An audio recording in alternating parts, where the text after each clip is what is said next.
बिस्मिल्लाहिर्रहमानिर्रहीम। I am doctor Akhtar working as chest and medical specialist in Burewala and Chichawatni. Topic of discussion है क्या सांस का मुस्तकिल इलाज हो सकता है। इसके लिए मैं एक आम आदमी को समझाने की कोशिश कर रहा हूँ। इसमें जो इम्पोर्टेंट बात है काज एंड इफेक्ट की है कि अगर आप वजह को ढूंढ लें किसी भी बीमारी की तो उसका प्रॉपर इलाज और मुश्किल हो सकता है। अगर आप ना ढूंढ पाएँ तो उससे डिजीज़ कॉम्प्लिकेट हो जाती हैं। अब मैं बात करना चाहूँगा हाइपोवेंटिलेशन सिंड्रोम की, जिसमें मुख्तलिफ उसकी काजें हैं, जिसमें एक ओबेसिटी है, मोटापा है। होता यह है कि बहुत सारे पेशेंट वो बिल्कुल ठीक ठाक होते हैं, उनको किसी किस्म का कोई मसला नहीं होता, सिर्फ मोटापा होता है। उनमें जो बेसिक मैकेनिज्म है वो ये है कि रात के टाइम चूंकि वो मोटे होते हैं इसलिए उनके जो लंग्स हैं वो श्रिंक कर जाते हैं उस वज़न की वजह से जो उनके ऊपर है चर्बी की वजह से।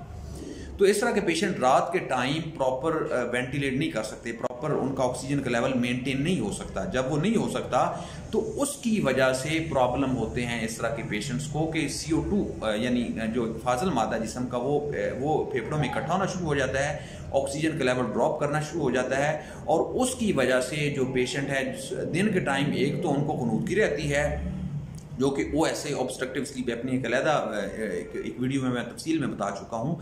उसके साथ साथ उनको और भी प्रॉब्लम होना शुरू हो जाते हैं, जिस तरह पल्मोनरी हाइपरटेंशन की मैं पिछली वीडियो में बात कर चुका हूँ। और वो आहिस्ता आहिस्ता डिजीज़ जो प्रॉब्लम है वो कॉम्प्लिकेट होते होते पेशेंट की जो शिद्दत है वो बहुत ज़्यादा हो जाती है। अब इसमें जो है इसका इलाज क्या किया जा सकता है, अगली इंपॉर्टेंट बात है। अब इस इलाज में सिंपल इसका इलाज है कि आपने अपने वेट को कम करना है।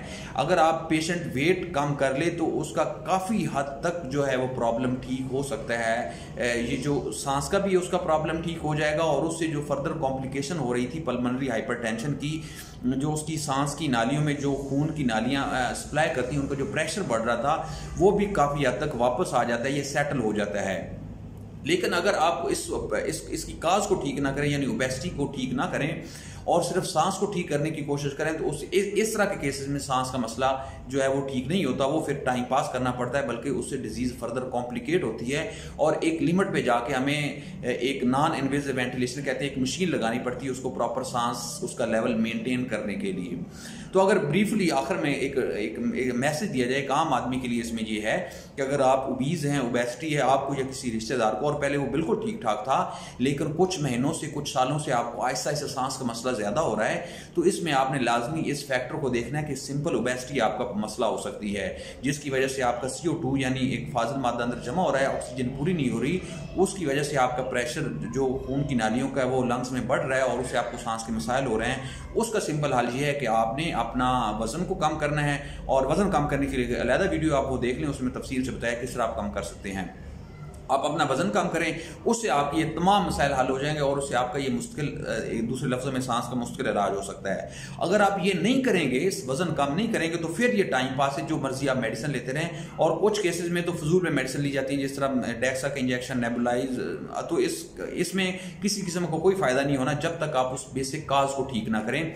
तो एक लिमिट क्रॉस करने के बाद फिर डेफिनेटली इसको नॉन इन्वेजिव वेंटिलेशन जो मशीन की मैं बात की उस पर जाना पड़ता है और वो पेशेंट के लिए थ्रू आउट लाइफ वो चलानी पड़ती है। तो आपने नीचे कमेंट्स में बताना है कि आपने इस तरह का कोई देखा है जिसको ओबेसिटी की वजह से प्रॉब्लम हुए हों। इसके अलावा और कोई अगर क्वेश्चन है मोस्ट वेलकम नीचे कमेंट्स में लिखें, मैं कोशिश करूंगा कि आपको रिप्लाई करूं। अल्लाह ताला आपका और आपके घर वालों का आमीन। अल्लाह हाफ़िज़।